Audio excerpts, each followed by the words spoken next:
విద్యార్థుల్ని ఇబ్బంది పెట్టాలని ఆలోచించిన ఏకైక ముఖ్యమంత్రి జగన్మోహన్ రెడ్డి గారు. ఎంత అన్యాయం ఆలోచించండి. తరతరాలుగా వచ్చే మంచి కార్యక్రమాలు కూడా పక్కదారి మళ్లించారు జగన్మోహన్ రెడ్డి గారు. బ్యాండేజ్ బబ్లు గారు. ప్రకాశం జిల్లా అంటే నాకు చాలా అభిమానం, చాలా ప్రేమ. ఎందుకంటే ఆంధ్ర రాష్ట్ర వ్యాప్తంగా 2019లో గాలి ఒకవైపు ఉంటే ప్రకాశం జిల్లాలో మటుకు ఇంకొక వైపు గాలి నడిచింది. ఆనాడే మా శాసనసభ్యులు మీరు గెలిపించారు, మమ్మల్ని ఆశీర్వదించారు, దీవించారు. ప్రకాశం జిల్లాని మా గుండెల్లో పెట్టుకుని అభివృద్ధి చేసే బాధ్యత వ్యక్తిగతంగా లోకేష్ తీసుకుంటాడు. ఆనాడే పాదయాత్రలు నేను హామీ ఇచ్చా. వెలగొండ ప్రాజెక్ట్ ఇంకా పూర్తవలా, కాలువలు ఇంకా పూర్తవలేదు. ఆ ప్రాజెక్ట్ మొదటి సంవత్సరంలో పూర్తి చేసి తాగునీరు అందించే బాధ్యత మేము తీసుకుంటాం. ఇక్కడ నేషనల్ ఇండస్ట్రియల్ మ్యానుఫ్యాక్చరింగ్ జోన్ కోసం ఆనాడు తెలుగుదేశం పార్టీ భూసేకరణ చేసింది. ఈ చేతగాని ప్రభుత్వం వల్ల ప్రజలు అనేక ఇబ్బందులు ఎదుర్కొంటున్నారు. ఒక్క పరిశ్రమ కూడా రాలా. ఒకే ఒక నెల ఓపికబట్టు తమ్ముడు, మొదటి 100 రోజుల్లో పరిశ్రమలు తీసుకొచ్చే బాధ్యత నేను తీసుకుంటా. నా పాదయాత్రలోనే నేను హామీ ఇచ్చా. ప్రకాశం జిల్లాని ఫార్మ్ హబ్ చేసే బాధ్యత మీ లోకేష్ తీసుకుంటాడు. తెలుగుదేశం, జనసేన, భారతీయ జనతా పార్టీ లక్ష్యం ఒకటే. నిరుద్యోగులు అనేది ఆ సమస్య ఉండకూడదు. ఆంధ్రలో పక్క రాష్ట్రం వెళ్తాం కాదు, పక్క రాష్ట్ర ప్రజలు ఉద్యోగాలు ఎత్తుక్కుంటూ ఆంధ్ర రాష్ట్రానికి తీసుకొచ్చే బాధ్యత కూడా మన ప్రభుత్వం తీసుకుంటుందని ఈ సభాముఖ యువకులందరికీ నేను హామీస్తూ, ఇది యువగలం. పాదయాత్రలో యువగలం మోగింది, అందరికి ఇంపడింది. మార్పు గాలిలో ఉంది. ఎన్నికలు వస్తున్నాయి. మే 13 నాడు ఎన్నికలుంటాయి. అందరం గుర్తుపెట్టుకోవాలి, మనందరం ఓటేయాలి. అదిగో ఆ సైకిల్ గుర్తుకి ఓటేసి ఉమ్మడి ప్రకాశం జిల్లా తెలుగుదేశం పార్టీ కంచుకోట అని నిరూపించాల్సిన బాధ్యత ప్రజలందరిపైన ఉందని ఈ సభాముఖ కోరుకుంటూ, ఇది యువతతో ముఖాముఖి కార్యక్రమం. మీరు ఎదుర్కొన్న సమస్యలపైన చర్చించడానికి నేను ఇక్కడికి వచ్చా. ఇప్పుడు ఈ కార్యక్రమం ప్రారంభించాల్సిందిగా పెద్దలందరినీ నేను కోరుకుంటూ, ఇంకా మిగతా విషయాలన్నీ ఈ ముఖాముఖి కార్యక్రమాల ద్వారా మీతో నేను మాడతా. Thank you. వస్తా లాస్ట్ లో చెప్తా అది. రైట్, థ్యాంక్ యూ లోకేష్ గారు. వాళ్ళు ప్రశ్నలు అడగడానికి సిద్ధమైపోయారు. ఇప్పటికే కొంత భరోసా నింపగలిగారు.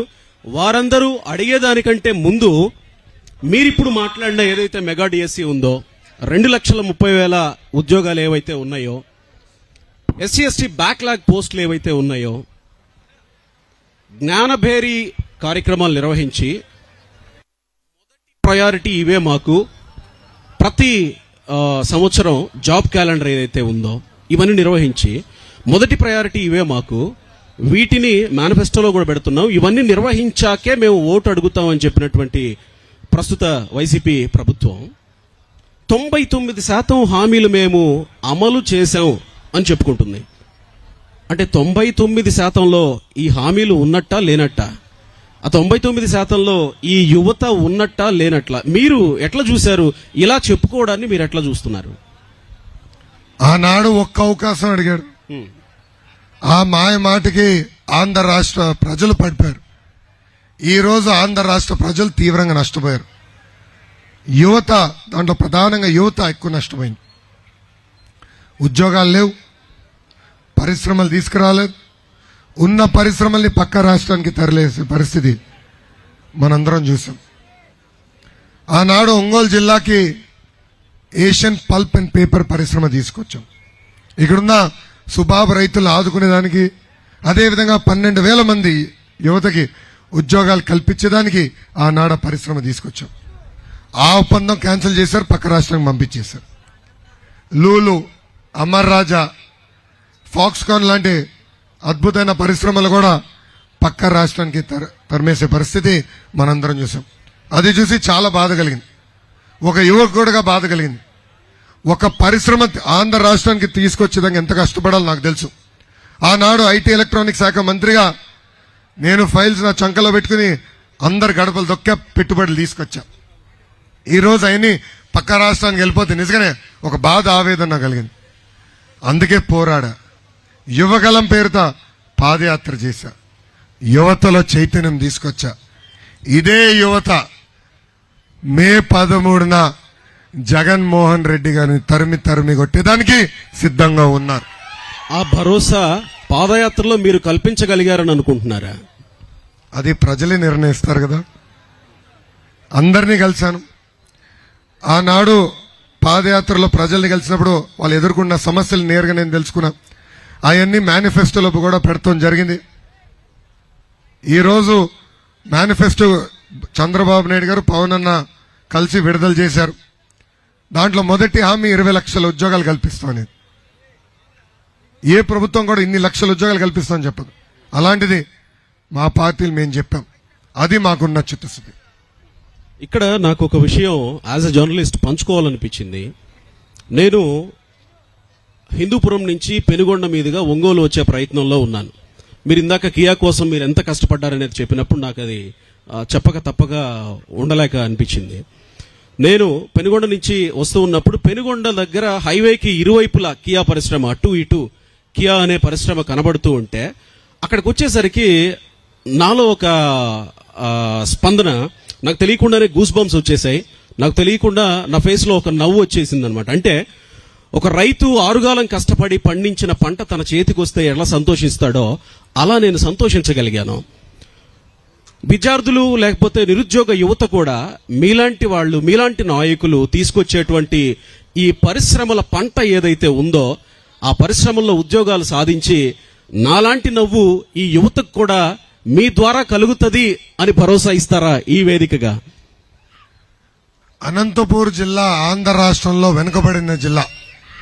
అలాంటి జిల్లాకి కార్లు తయారు చేసే పరిశ్రమ మనం తీసుకొచ్చుకున్నాం. చిత్తూరు జిల్లాకి టీవీ, సెల్ ఫోన్ తయారు చేసే పరిశ్రమలు తీసుకొచ్చాం. ఇలా అద్భుతంగా ఒక్కొక్క జిల్లాకి ఒక్కొక్క ప్రాధాన్యత ఇచ్చాం.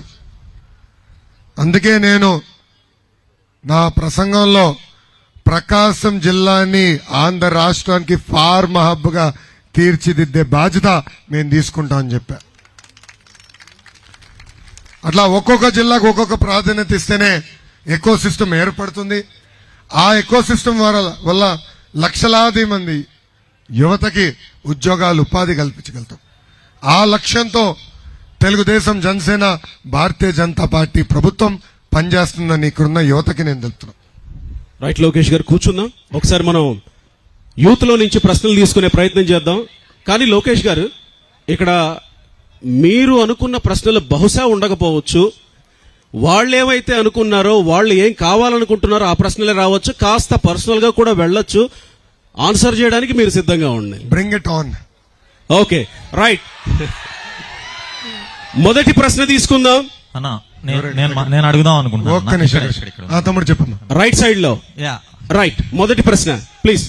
అన్నా లోకేష్ అన్న, చాలా థ్యాంక్స్ అన్నా. మా ఒంగోలు ప్రజల కోసం మీరు వచ్చి, ముఖ్యంగా ఫీజు రియంబర్స్మెంట్ లో చదువుకొని మనకు ఒక క్యాపిటల్ లేక ఎక్కడెక్కడికో ఉద్యోగాలు చేయడానికి వెళ్తున్నా మాతో మీరు మాట్లాడడానికి వచ్చినందుకు చాలా చాలా థ్యాంక్స్ అన్నా. సో నా పేరు ప్రణయ్ కుమార్ కొల్లమన్న, ఒంగోలు వాస్తవ్యుడిని. నేను బెంగళూరులో ఐక్యూష్ ప్రైవేట్ లిమిటెడ్ కి సిటీఓగా, చీఫ్ టెక్నికల్ ఆఫీసర్ గా చేస్తున్నాను. సో మా కొలీగ్స్ వీళ్ళందరూ మేము బేసిక్ గా మాట్లాడుకునేటప్పుడు బెంగళూరులో మాకు ఐటీ ఇండస్ట్రీస్ ఉన్నాయి, సో మాకు ఇక్కడ ఇన్వెస్టర్స్ ఉన్నారని చెప్తారు. Hyderabad already full develop, no issue. Chennai మాకు పోర్ట్ ఉంది, మాకు సోర్స్ ఆఫ్ ఇన్కమ్ ఉందని చెప్తున్నారు. కానీ మాకిక్కడ జగనన్న దయ వల్ల ఎటువంటి క్యాపిటల్ లేదని నేను చాలా గర్వంగా వాళ్ళకి చెప్పాను. సో లైక్ అసలు మాకు ఏం కర్మ పట్టింది, మేము ఇలా ఒక క్యాపిటల్ లేని స్టేట్ లో ఉంటున్నామని చాలా బాధగా ఉందన్న మాకు. మేము ఇళ్లలో వదిలేసి ఎక్కడెక్కడో దూరం వెళ్ళి కాకుండా మాకు ఇక్కడ అమరావతినో లేకుంటే విజయవాడ దగ్గర మేము మీరు ఒక క్యాపిటల్ ఒక మార్గం మాకు చూపిస్తే మేము ఇక్కడ మీరు ఇండస్ట్రీస్ తెస్తే ఇక్కడ ఇన్వెస్ట్మెంట్స్ పెడితే మాలాంటి వాళ్ళకి ఎంతో మంది యూత్ కి చాలా అవకాశాలు వస్తాయని మేము కోరుకుంటున్నాం అన్న. మేము ఖచ్చితంగా ఒంగోలు తరపు నుంచి మా యూత్ అంతా మీకు సపోర్ట్ ఇస్తాం. మీరు ఈ క్యాపిటల్ విషయంలో ఎలా మాకు సపోర్ట్ చేయాలనుకుంటున్నారు అనేది మా అందరికి కొంచెం ధైర్యం ఇవ్వాల్సిందిగా అడుగుతున్నాం అన్న. ఒకే ఒక నెల ఆగిపోయిన అమరావతి పనులని తిరిగి మేము ప్రారంభిస్తాం. అంతేకాదు మీలాంటి యువకులు ఒంగోలు ప్రజలు ఒంగోలులో ఉన్న యువకులు పక్క జిల్లాలకు వెళ్లాల్సిన అవసరంలా నేను హామీ ఇచ్చా కదా, ఒంగోలుకి ఫార్మా పరిశ్రమలు తీసుకొచ్చే బాధ్యత నేను తీసుకుంటా. మీకు ఇక్కడనే ఉద్యోగాలు కల్పించే బాధ్యత నాది. ఐటీ క్యాపిటల్ గా వచ్చే మన విశాఖపట్నం ఉంది, అది ఐటీ క్యాపిటల్ గా ఉంటుంది. ఇంకా రాజధాని అమరావతి. ఒకే రాష్ట్రం ఒకే రాజధాని. జై అమరావతి. Thank you.